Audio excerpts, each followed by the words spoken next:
et bienvenue dans les rubriques de Tivoli, le 4e épisode. Aujourd'hui, on va vous parler de plein de choses, à commencer par la nature avec la barrière de corail. Axel, Félix, on vous laisse la parole. La Grande Barrière de Corail, aussi appelée récif de la Grande, s'étire sur plus de 2300 km, ce qui fait d'elle le plus grand récif corallien du monde. C'est aussi un récif de corail d'importance mondiale. Elle commence à Bundaberg et s'arrête à la pointe de la péninsule du Cap de York.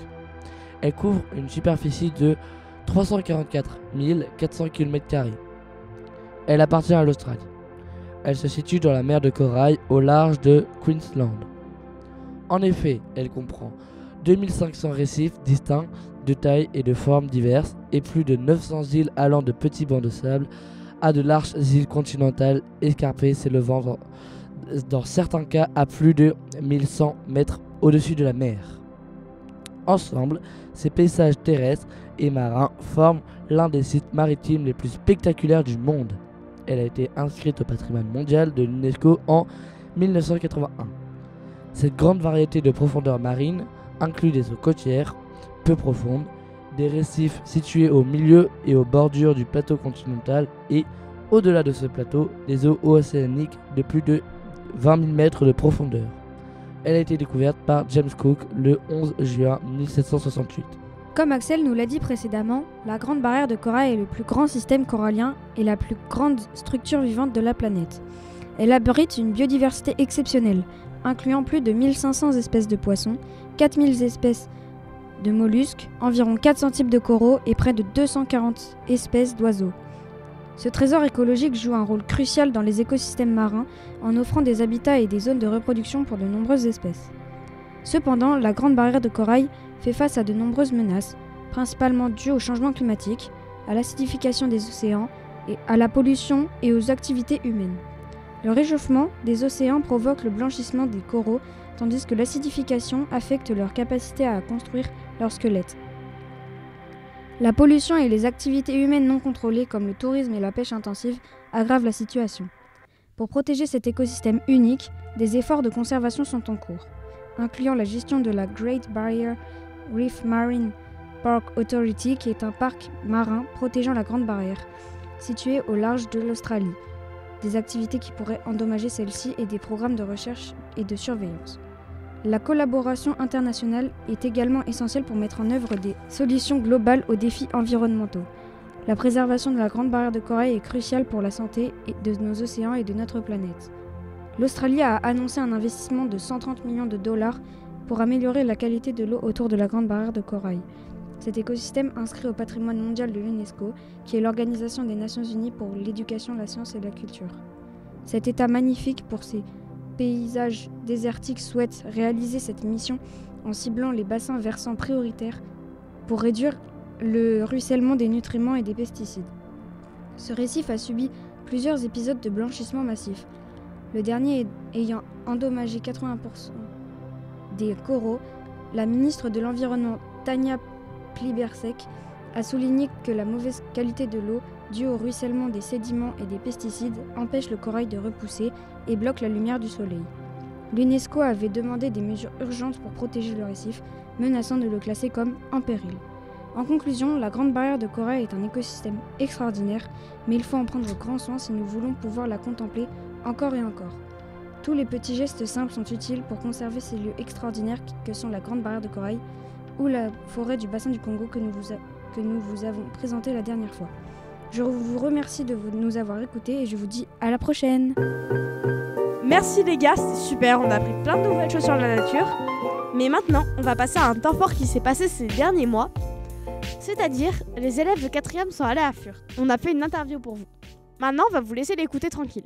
Allez. Bonjour. Nous allons aujourd'hui parler de Fürth.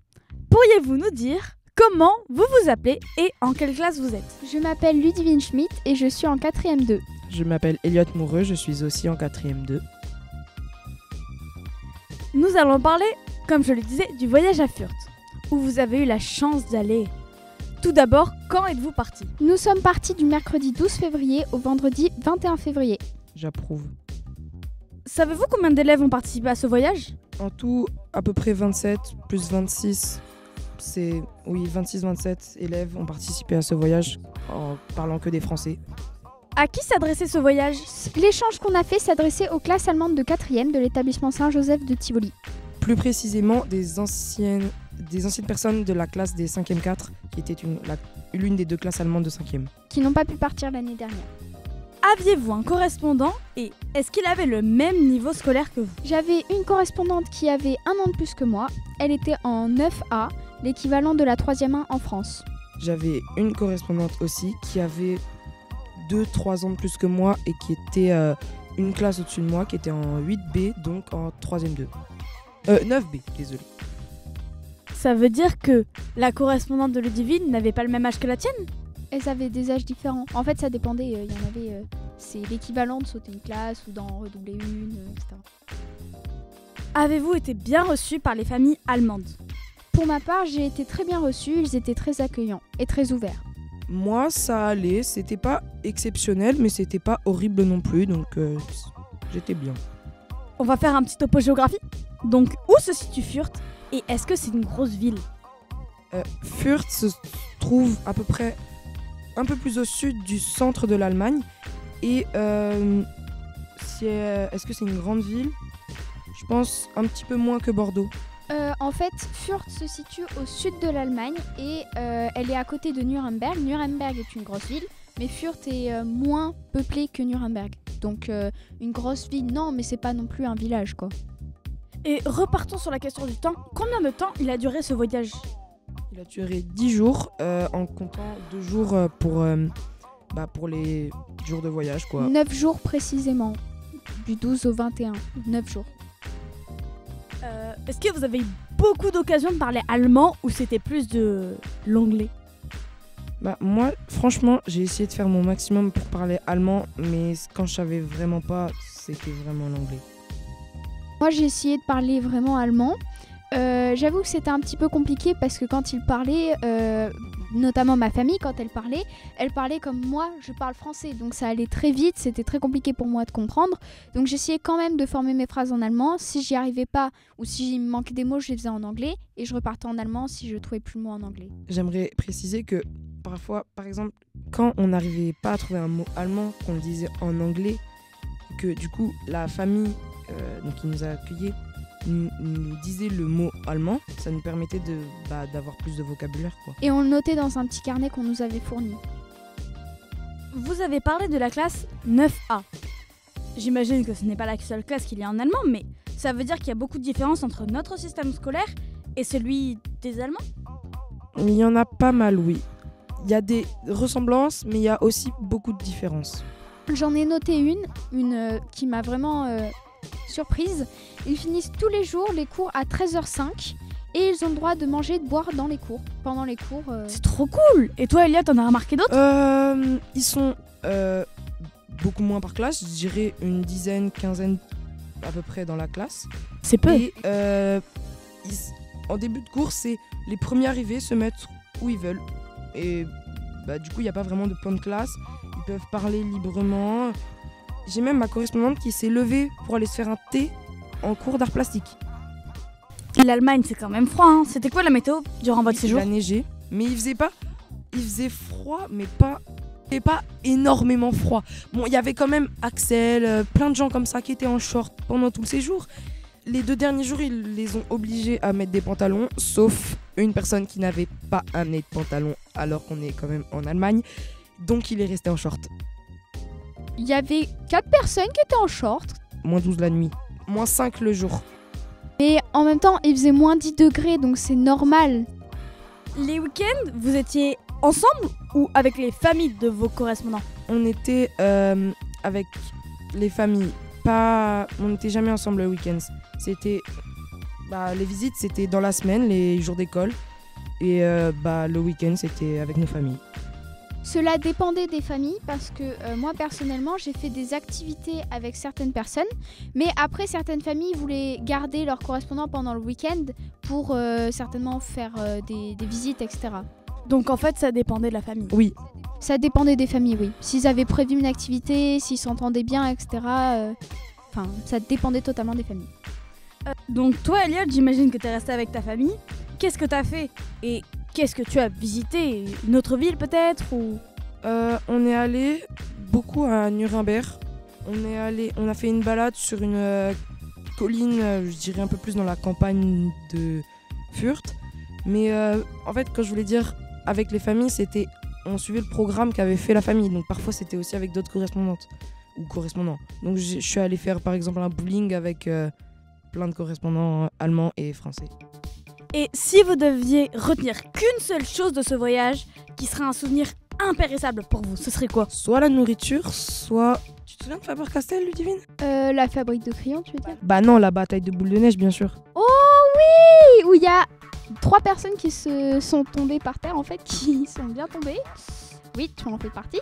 Mais oui, c'était très drôle. Effectivement, on a fait des petits tas de boules de neige, on s'en est lancé partout. C'était très, très rigolo. Et toi, Ludivine? Bah moi, la même chose, je pense. C'était vraiment un moment magique. Et sinon, oui, la neige était vraiment très bien. Ou même la brasserie. Je me souviens quand on était revenu de la visite de la brasserie et qu'on était revenu dans la cuisine, enfin un peu là, l'endroit où on était tous venus la première fois. Et ben il y avait des bretzels sur la table, il y avait de l'eau, il y avait des limonades, etc. Et c'était vraiment magique parce que derrière, on a tous mangé ensemble. C'était très sympa. Il va y avoir une indigestion, mais d'accord. Et du coup, vous avez eu des cadeaux pendant les visites? Ou avec vos corresses?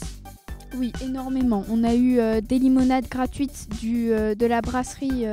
Combien? 5. Voilà. Et un ouvre-bouteille.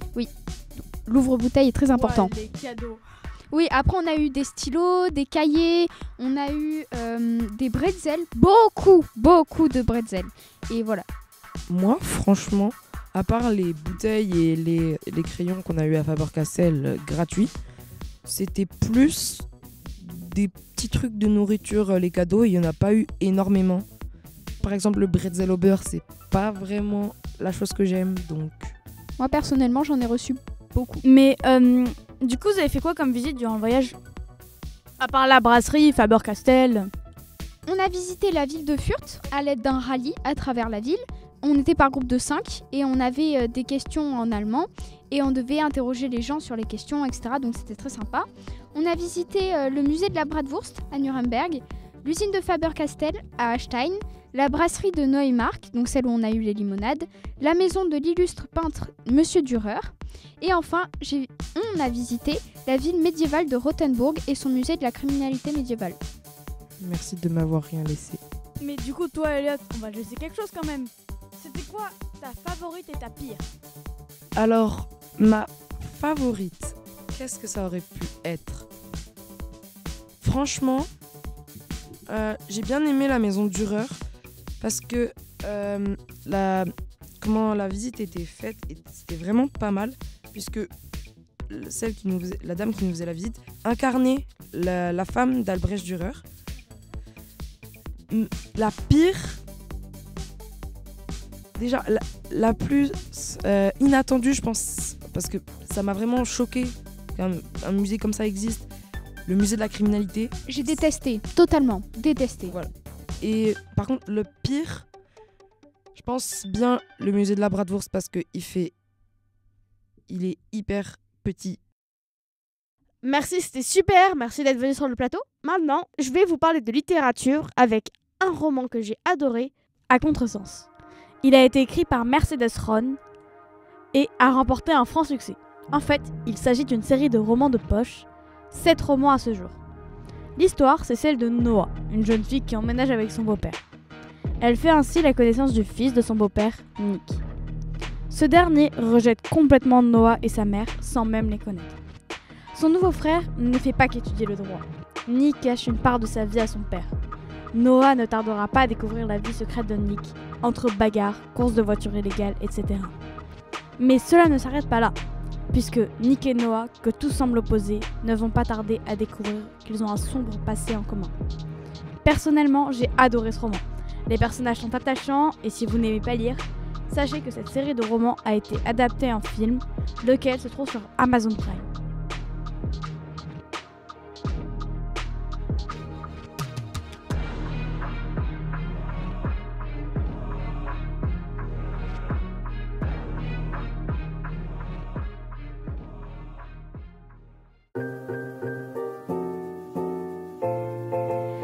nous allons parler des actualités de Tivoli. Nous allons parler du Crossella qui a eu lieu en décembre. Ness est venu sur le plateau pour nous en parler. Flavien a fait son interview. On vous laisse écouter.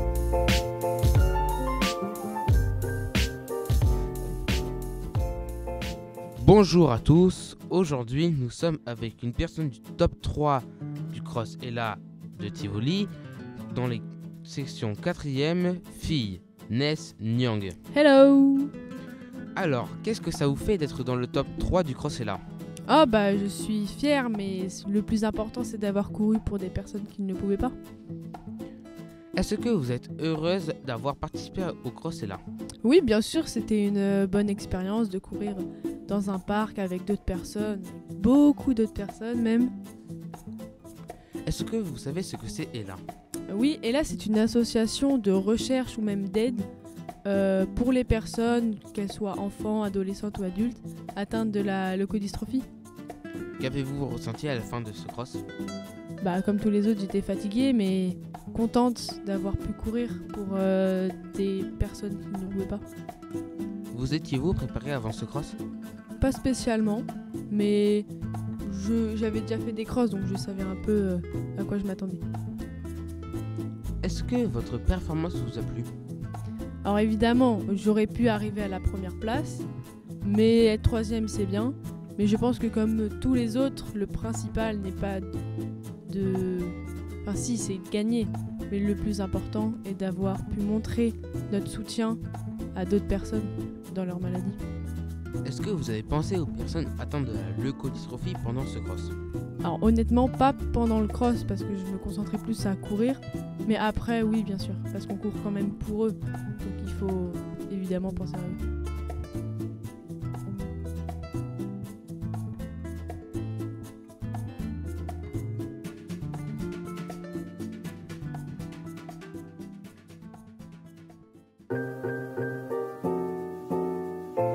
Charles, Diary, vous allez nous parler de quoi?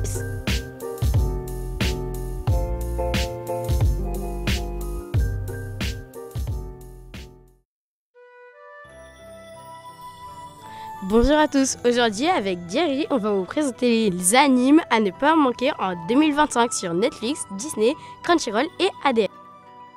Alors nous allons commencer avec Chainsaw Man The Movie, Rise Arc, qui sortira en 2025 au cinéma. Le film plonge le spectateur dans un univers peuplé de démons. Denji, encore bouleversé par les récents événements de sa vie de Devil Hunter, fait la rencontre de Rise, une mystérieuse jeune femme à l'aura captivante. Alors que leur relation évolue entre moments de tendresse et soupçons grandissants, un sombre complot émerge révélant la véritable nature de Rise. Chainsaw Man The Movie, Rise Arc sera en 2025 un incontournable pour les fans de l'anime et du manga à voir au cinéma. Puis nous allons continuer avec Dan Da Dan, la saison 2 qui sortira en juillet en 2025, qui sera disponible sur ADN, Crunchyroll et Netflix. Donc si vous avez suivi l'histoire de cet anime, Okarun et Momo, deux jeunes lycéens qui ont obtenu des pouvoirs psychiques suite à une rencontre avec des extraterrestres et un esprit, ont été envoyés par Seko Ayase, une médium, qui est également la grand-mère de Momo, pour chasser l'esprit qui réside dans la maison de Jin, l'ami d'enfance de Momo. Ensuite, on continue avec My Hero Academia, qui sera la saison finale, qui sortira en octobre 2025 sur Crunchyroll. Donc My Hero Academia est une série animée japonaise adaptée du manga de Kohei Horikoshi, qui prend pour cadre où 80% de la population possède des super-pouvoirs appelés les alters.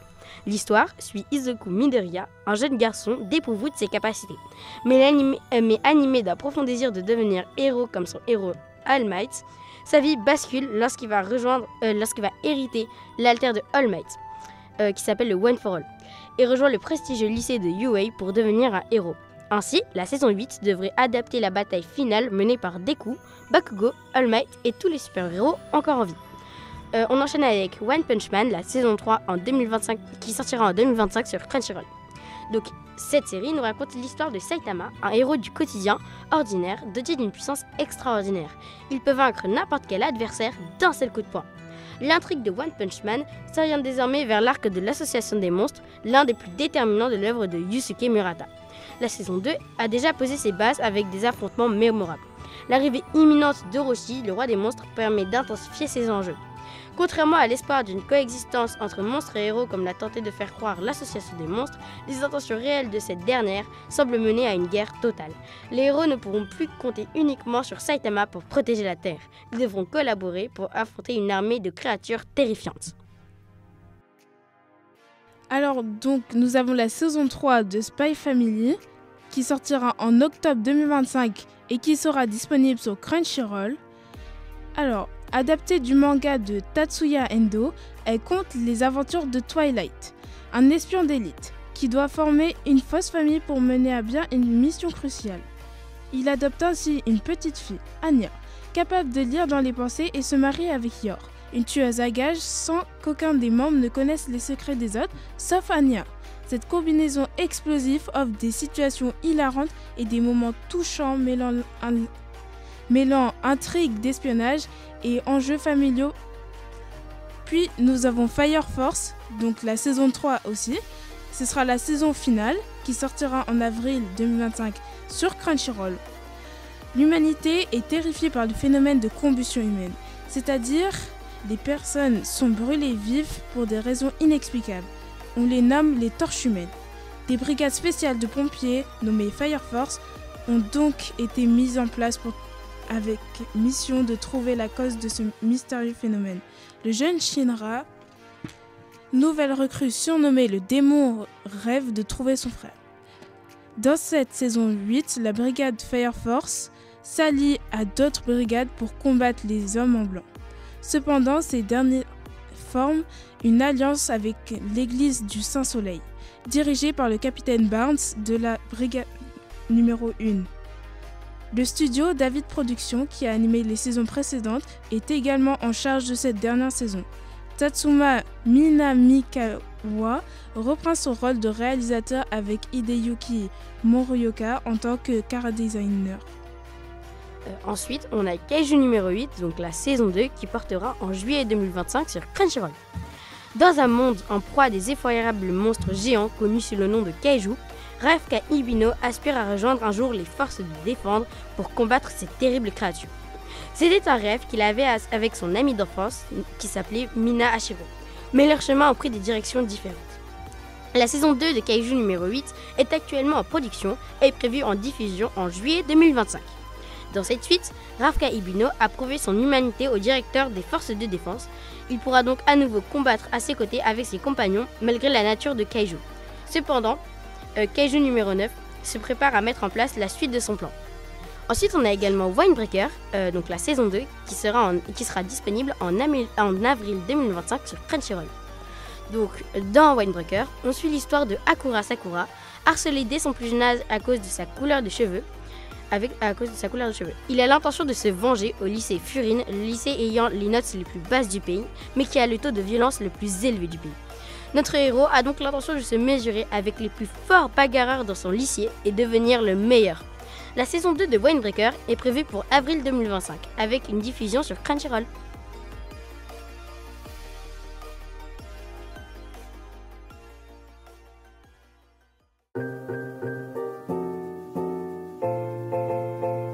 Merci Jules, t'es parlé de l'interview de Monsieur Domergue, c'est-à-dire le portrait de la semaine. Bonjour, aujourd'hui je suis avec Monsieur Domergue et je vais lui poser quelques questions. Bonjour Monsieur Domergue. Bonjour. Quelle matière enseignez-vous ? Alors moi je suis professeur d'histoire-géographie à l'origine. J'enseigne au collège et au lycée, mais comme tu le sais peut-être, depuis la réforme du lycée il y a quelques années, maintenant en tant que professeur d'histoire-géo, on enseigne, dans certains cas, on enseigne aussi ce que l'on appelle l'AGGSP, c'est-à-dire l'histoire, géographie, géopolitique et sciences politiques, qui est une spécialité en première et en terminale. Préférez-vous l'histoire géo ou la géographie ? Alors tu veux dire l'histoire ou la géographie, j'imagine. C'est très difficile comme question parce que moi j'ai eu la chance de faire des études d'histoire et des études de géographie en même temps, dans deux universités différentes, enfin dans deux structures différentes. Au début je me suis lancé dans des études d'histoire et ensuite j'ai complété par de la géographie. Alors même si j'aime énormément l'histoire, notamment l'histoire contemporaine, j'ai une petite préférence pour la géographie puisque je suis géographe de formation, j'ai une agrégation et un doctorat en géographie. Et pourquoi est-ce que je préfère la géographie ? Eh bien parce que c'est difficile de répondre précisément, mais en gros parce que l'histoire, je la trouve un peu figée dans le temps, au sens où une fois qu'on a analysé les événements, on sait comment ils se sont déroulés. Il n'y a pas grand-chose de nouveau à rajouter dessus, en tout cas pour l'histoire ancienne. La géographie, c'est de l'histoire en mouvement permanent. C'est de l'histoire dans le temps, mais c'est des analyses complexes qui nécessitent de s'intéresser énormément à l'actualité, et ça, c'est quelque chose que j'ai toujours beaucoup aimé. Pourquoi avez-vous choisi le métier de l'enseignement ? C'est une très bonne question. Je pense que ça s'explique par plusieurs facteurs. D'abord, depuis tout petit, j'ai toujours aimé expliquer des choses à mes proches, à mes amis, des choses que je maîtrisais bien évidemment, hein, il n'y en a pas tant que ça. Donc le goût de la transmission m'a toujours beaucoup plu. Après, je pense qu'il y a une forme de conditionnement familial également, puisque beaucoup de membres de ma famille sont professeurs, depuis au moins 3 générations. C'est un métier que j'ai toujours beaucoup admiré, et aujourd'hui, je suis très heureux de l'avoir choisi. Êtes-vous fier de votre métier ? Ah oui, beaucoup. Beaucoup, ça fait partie de ces métiers, tu sais, on dit qui ont du sens. Hein. J'ai eu l'occasion de faire d'autres métiers avant dans ma vie, j'ai toujours beaucoup aimé ce que j'ai fait, mais ce métier, il a ce côté grisant d'arriver à transmettre, notamment aux plus jeunes, des informations et des connaissances qui sont parfois complexes et qu'on arrive à vulgariser, à transmettre à la génération qui vient. Pourquoi enseignez-vous à Tivoli et pas dans une autre école ? Là encore, c'est une bonne question, c'est un peu un hasard. Quand j'ai quitté Paris où je travaillais auparavant, alors moi je viens pas de Paris, hein, je viens de Provence, donc je me suis un peu déterritorialisé dans cette région que je connaissais un peu, pour des raisons d'origine familiale, mais quand j'ai passé mon concours, je continuais à faire des études, et notamment à préparer l'agrégation, puis un doctorat, et pour ça j'avais besoin d'être dans une grande ville et à proximité du TGV pour remonter très souvent à Paris, où je continue de travailler pour d'autres métiers. Et en fait, eh bien, je devais chercher un établissement sur Bordeaux, et il y a un établissement qui m'a répondu quand j'ai réussi mon concours, c'était Tivoli. Donc j'y suis allé un peu par hasard, et j'ai découvert cet établissement qui me plaît énormément, et dans lequel je suis très heureux et très fier d'enseigner depuis plusieurs années. De quand date votre premier cours ? Alors mon premier cours, il a commencé, très bonne question là encore, il a commencé en septembre 2014, c'était au collège Saint-Genès, c'était un cours de 6e que j'ai donc réalisé, j'avais à cette époque 24 ans. Et c'était un cours très amusant parce que j'étais avec des élèves qui étaient vraiment très mignons et très sympathiques. Êtes-vous professeur principal ? Oui, je suis professeur principal en première. J'ai été longtemps professeur principal de 4e, et puis depuis quelques années, je suis professeur principal de la première 5 à Tivoli. Est-ce que vos élèves sont dissipés en classe ? À Tivoli, en général, pas trop. Les 4e peuvent l'être parfois, mais plus parce que c'est leur âge, ils ont envie de s'amuser. Les premières, ils le sont plus parce qu'ils ont beaucoup de choses à se raconter, mais c'est jamais bien méchant, et on arrive assez facilement à les remettre au travail. Vous arrive-t-il de raconter des anecdotes personnelles ou des blagues à vos élèves ? Ah oui, tout le temps. Je pense que ça fait partie un peu de ma marque de fabrique. J'aime beaucoup égayer mes cours. Moi, j'ai toujours dit, même quand j'étais à l'école, à la place de mes élèves, un cours, il faut que ça soit vivant. Si c'est tristouné, si c'est un peu rébarbatif, on ne retient pas bien. Et souvent, on s'aperçoit que ce soit un film, un ouvrage, même un jeu vidéo, c'est les épisodes un peu originaux qui font qu'on retient les choses. Donc moi, j'ai beaucoup tendance soit à m'appuyer sur des anecdotes personnelles, j'ai eu la chance d'en vivre pas mal, soit d'essayer de faire un peu d'humour, alors avec plus ou moins de succès, mais de manière à essayer de faire en sorte que les informations rentrent un peu mieux. On m'a dit que vous n'êtes pas seulement enseignant. Oui, j'ai d'autres métiers. Alors j'ai un métier qui ressemble beaucoup à celui que je fais à Tivoli, mais pour les plus grands, puisque j'ai la chance d'être professeur à Sciences Po Bordeaux depuis 2015 ou 2016, je ne sais plus, depuis très longtemps. J'enseigne à des étudiants de Master 1 et de Master 2 en relations internationales, en géoéconomie, en sciences politiques. Et puis j'ai un autre métier, alors j'ai été arbitre de rugby pendant quelques années, mais ça malheureusement je ne peux plus l'être parce que ça me prenait trop de temps. Mais c'est un métier que j'ai beaucoup, une fonction que j'ai beaucoup appréciée. Mais surtout, je faisais un métier avant d'être prof, que je continue de faire, mais cette fois-ci plus qu'à temps partiel. Je suis officier dans la Marine nationale et je travaille pour la Marine nationale dans un bureau à Paris, au ministère des Armées. J'ai eu la chance de travailler dans des ambassades à ce titre-là et je continue de le faire depuis beaucoup d'années.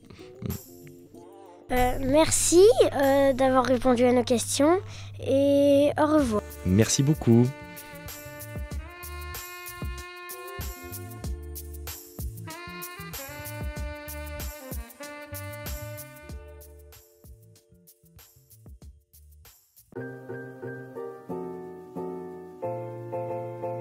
Merci Monsieur Domergue d'être venu. Maintenant, on va vous dire au revoir. Nous nous retrouvons dans les rubriques épisode 5. Allez, à plus!